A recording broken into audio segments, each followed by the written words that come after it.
Hello students, how are you all? I hope you all are fit and fine and healthy at your home।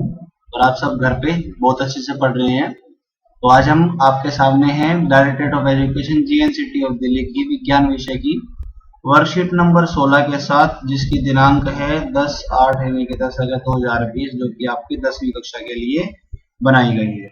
Okay, तो आइए देखते हैं क्या दे रखा आपकी वर्कशीट में। सबसे पहले विद्युत यानी कि आपकी इलेक्ट्रिसिटी के बारे में हम बात करेंगे। ओके, तो सबसे पहले हम बात करते हैं आवेश। आवेश जो होता है स्टूडेंट्स, उसको हम क्या बोलते हैं? उसको हम बोलते हैं चार्ज। ओके, तो चार्ज क्या होता है? चार्ज एक परमाणु की मौलिक प्रकृति है, यानी कि तो चार्ज है उसकी फंडामेंटल प्रॉपर्टी है किसकी? एटम की। परमाणुओं का गठन इलेक्ट्रॉन, प्रोटॉन और न्यूट्रॉन से होता है। ये सब हम जानते हैं कि परमाणु यानी एटम्स के अंदर इलेक्ट्रॉन, प्रोटॉन और न्यूट्रॉन होते हैं। प्रोटॉन और न्यूट्रॉन जो होते हैं उसके न्यूक्लियस यानी कि नाभिक के अंदर होते हैं, और इलेक्ट्रॉन जो होते हैं उसके बाहर रिवॉल्व करते हैं, उसके बाहर चक्कर लगाते हैं।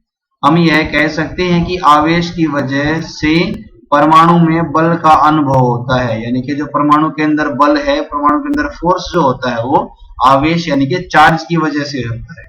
तो ये आवेश जो है सकारात्मक एवं नकारात्मक हो सकता है। ये यहाँ पर अगली लाइन में हमें बता रखा है कि आवेश सकारात्मक या नकारात्मक दोनों प्रकार का हो सकता है स्टूडेंट्स। ओके, उसके बाद आगे देखिए, समान आवेश एक दूसरे को प्रतिकर्षित यानी कि एक दूसरे से दूर भागता है। ओके, विपरीत आवेश एक दूसरे को आकर्षित करता है। समान वाला जो है, जैसे पॉजिटिव की तरफ पॉजिटिव आएगा तो वो एक दूसरे को रिफ्लेक्ट करेंगे, दूर भागेंगे, और नेगेटिव की तरफ नेगेटिव आए तो भी दूर भागेंगे क्योंकि वो समान आवेश हैं। लेकिन अगर नेगेटिव की तरफ पॉजिटिव या पॉजिटिव की तरफ नेगेटिव आता है तो दोनों एक दूसरे को आकर्षित करते हैं स्टूडेंट्स। उसके बाद हम बात करते हैं आवेश का एसआई मात्रक जो होता है वो क्या होता है? तो आवेश का एसआई मात्रक होता है कूलम। ओके, तो एसआई मात्रक को आप लिखते हो स्मॉल सी से डिनोट करते हो आप इसको, और उसको बेसिकली हम क्या बोलते हैं? उसको हम कूलम बोलते हैं। ओके, उसके बाद सबसे पहले हमें दे रखा है कि इलेक्ट्रॉन का आवेश क्या होता है। इलेक्ट्रॉन का आवेश यानी इलेक्ट्रॉन का चार्ज क्या होता है?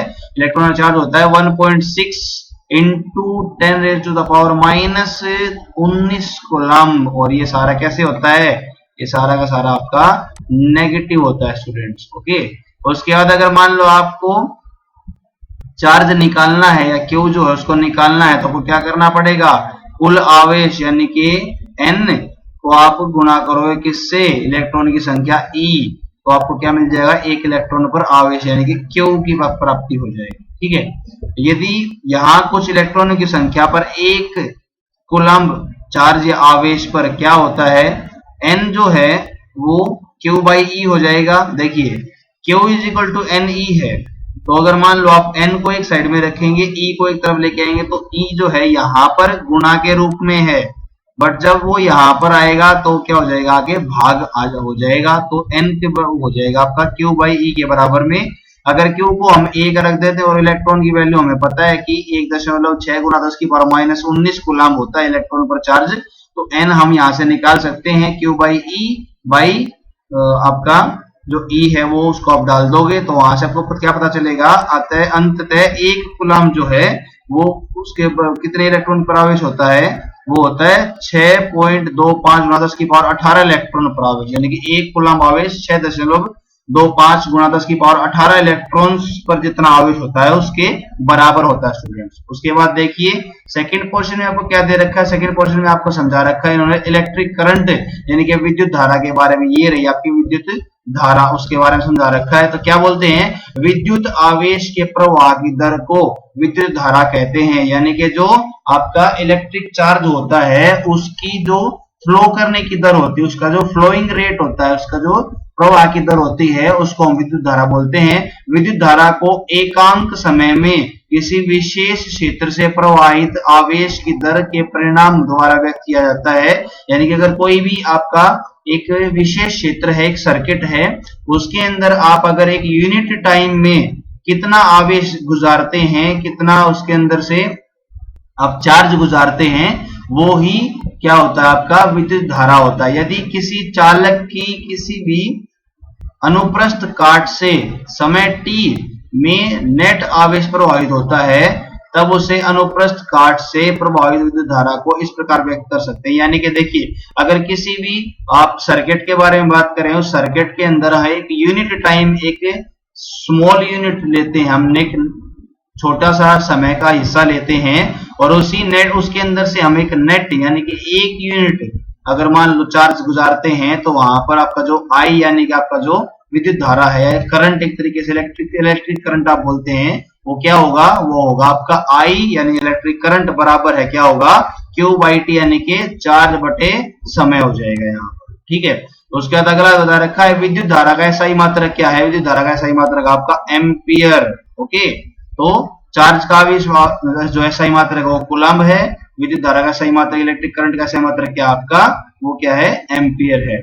इस मात्रक का नाम जो है वो आंद्रे मेरी एम्पियर नाम के फ्रांसीसी वैज्ञानिक के नाम पर रखा गया है और एक एम्पियर विद्युत धारा की रचना प्रति सेकंड 1 कूलम्ब आवेश में प्रवाहित होती है। यानी कि इसका मतलब अगर मैं बोलूं कि 1 एम्पियर को डिफाइन करो तो भाई कैसे डिफाइन करोगे, अगर एक सर्किट के अंदर 1 सेकंड समय में 1 कूलम्ब चार्ज दौड़ रहा है, इसका मतलब वहां पर कितना करंट है, 1 एम्पियर करंट है।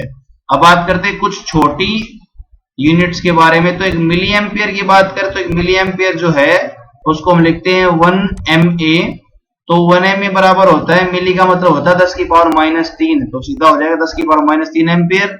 उसके बाद अगला प्रश्न है एक माइक्रो एम्पियर, तो माइक्रो एम्पियर को हम लिखते हैं 1 म्यू ए। ओके, तो इसको माइक्रो को हम बोलते हैं 10 की पावर -6, तो सीधा याद करें तो एक माइक्रो एम्पियर क्या हो जाएगा 10 की पावर -6 एम्पियर के बराबर हो जाएगा स्टूडेंट्स।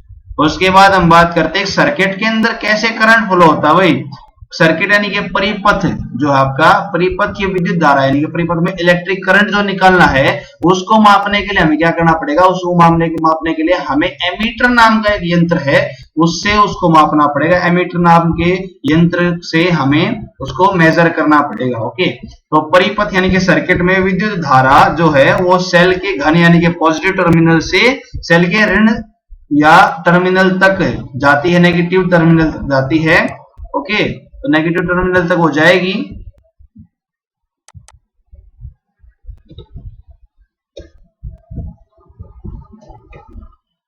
तो उसके बाद क्या होगा, देखिए यहाँ पर आपको सर्किट में दिखा रखा है, ये यहाँ पे बल्ब अटैच कर रखा है, ये आपका एमीटर है जो करंट को मापेगा, ये आपकी की है, स्विच मान लो एक तरीके से, ये बैटरी है, ये पॉजिटिव इसका इलेक्ट्रोड है, ये आपका नेगेटिव यानी कि अब ये ऋण टर्मिनल है और ये ऋण टर्मिनल और ये आपका क्या है, ये आपका घन टर्मिनल है। ओके, तो यहाँ पर देखिए आपका इलेक्ट्रिक जो फ्लो करंट फ्लो की डायरेक्शन है वो कैसी है, वो आपके एमीटर में पॉजिटिव से नेगेटिव तक आ रही है, यानी कि आपके घन से ऋण टर्मिनल तक आ रही है। पहले पॉजिटिव से जाएगी, करंट ऊपर की तरफ आएगा और फिर वो ऋण टर्मिनल जो है उस तक आएगा। उसके बाद हम बात करते हैं इलेक्ट्रिक पोटेंशियल के बारे में, यानी कि विद्युत विभव के बारे में। किसी इकाई घनावेश यानी कि किसी यूनिट चार्ज को अनंत से किसी बिंदु तक लाने में जितना कार्य या वर्क करना पड़ेगा उसे हम बिंदु का विद्युत विभव यानी कि वोल्ट बोलते हैं, वोल्टेज आप बोल सकते हो, या फिर उसको V से आप डिनोट करते हो, इलेक्ट्रिक पोटेंशियल आप बोल सकते हो उसको।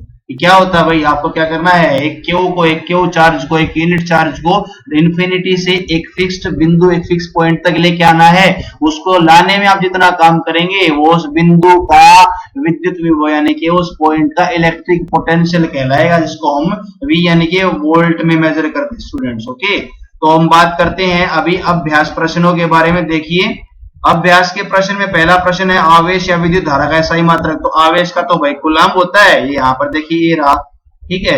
और उसके बाद विद्युत धारा क्या होता है, विद्युत धारा का होता है एम्पियर आपका। ओके, उसके बाद अगला प्रश्न और अंतिम प्रश्न आपका, किसी विद्युत यंत्र में 0.5 एम्पियर विद्युत धारा बह रही है, कितने टाइम के लिए, 10 मिनट तक प्रवाहित होती है, तो 10 मिनट टाइम दे दिया और यहाँ पे 0.5 एम्पियर क्या दे दिया आपको, आई यानी कि करंट की वैल्यू, विद्युत धारा जो है उसकी वैल्यू मिल गई। विद्युत धारा में प्रवाहित आवेश का परिणाम ज्ञात कीजिए, भाई आवेश बताओ, तो क्या दे दिया, पहला तो आपको आई मिला, आई देखो क्या है 0.5 एम्पियर, फिर उसके बाद टी मिल गया, टी क्या है भाई आपका 10 मिनट है, 10 मिनट में कितने सेकंड होते हैं, क्योंकि हमें सेकंड में ज्ञात करना पड़ेगा, तो सेकंड कितने होते हैं, 600 हो जाते हैं। तो हमें पता है कि जो आपका आई होता है वो क्या होता है, आई जो है वो C/T होता है। तो आप क्या करोगे, आप C को एक तरफ ले जाओगे तो जो आपका बची 2 यूनिट है, यानी कि सी को अगर आप निकालना चाहोगे तो क्या होगा, आई गुना टी हो जाएगा, यानी कि करंट गुना टाइम हो जाएगा। करंट आपका 0.5 एम्पियर है और 600 आपके पास सेकेंड टाइम है। तो वहां से आप क्या निकालोगे, वहां से आप रिजल्ट निकाल लोगे। क्या रिजल्ट है भाई, वहां से आप निकाल लोगे कि भाई आपको 300 कूलम्ब चार्ज यहाँ पर उस सर्किट के अंदर, उस परिपथ के अंदर बह रहा है। ओके, तो ये थी स्टूडेंट्स आपकी आज की वीडियो और आज की आपकी 16वीं वर्कशीट विज्ञान विषय की। आशा करता हूँ आपको हमारी वीडियो अच्छी लगी होगी और वीडियो के साथ अपने चैनल के साथ समर्थन बनाने के लिए धन्यवाद। आगे भी हमारा साथ ऐसे ही आप बरकरार रखेंगे तो उसके लिए हम आभारी होंगे। तो कैसी आपको हमारी वीडियो लगी है आज की, तो उसके बारे में आप कमेंट कीजिए, हमारे पढ़ाने के तरीके के बारे में कमेंट कीजिए। आपको कोई भी और मदद की अगर आवश्यकता है स्टूडेंट, तो आप हमारा कमेंट बॉक्स के अंदर कमेंट छोड़िए, हम उसके ऊपर वीडियो बना के या हमारा जैसे भी आप को हम हेल्प कर सकेंगे वैसे हम हेल्प करेंगे, तुरंत आपके कमेंट का हम जवाब देंगे। ओके, तो और हमारे चैनल पर जितनी भी आपकी पुरानी वर्कशीट है उन सब के लिंक मिलेंगे। आज भी मैंने 10वीं कक्षा की और 9वीं कक्षा के विज्ञान विषय की 16वीं वर्कशीट डाली है, तो वो देखिए। अगर आपको कोई भी स्टूडेंट्स, आपका कोई भी साथी है तो उसके साथ शेयर कीजिए और हमारे चैनल को सब्सक्राइब कीजिए, ताकि आने वाले सभी जो हमारी नोटिफिकेशंस हैं, जिस भी वीडियो को हम बनाते हैं उसका नोटिफिकेशन आपको अपकमिंग वीडियोस का मिलता रहेगा समय पर। आशा करता हूं इसी संदेश के साथ हम आपसे विदा लेते हैं। जय हिंद, जय भारत स्टूडेंट्स।